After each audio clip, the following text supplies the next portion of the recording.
Hau guain dela 6 hilabete antolatzen hasi ginen kedada bada, kedada solidario bat, superatxe, gaixotasun larrik dituzten umentzako laguntza bezala.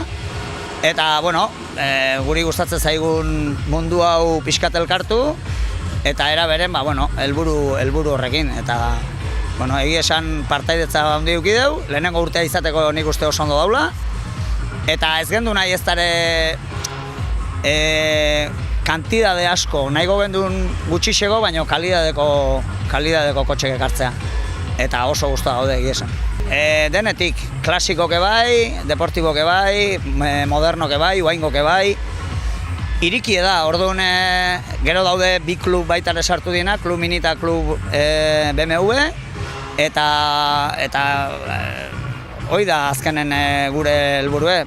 Hemen bildu, guain sari banaketa bat egon eta gero ingo dugu rutatxo bat, bazkaldu, eta atxalden berriro ruta 33 bukaera emango diegu hemen bildu gehan guzti.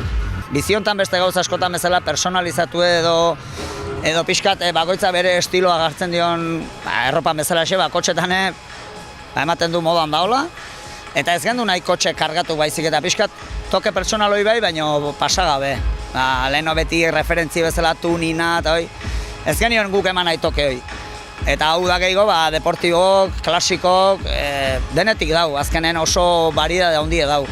Eta nahi gendu noixe bakoitza bere tokea ematen diona, eske deskapotable batetik, deportibo batea, familiar batea, todoterreno batea, klasikok, denetik dau. Eta hoi nahi gendu pixkat denak bildu. 157 edo 158 zeuden apuntatuta. Oaindik bakarren bat falta da etortzeko, baina gainatzen osatua dena. Goizetik jendea, esan da bezala behatzitan irikitzen zan da, jendeak errespetatu du eta oso ondo.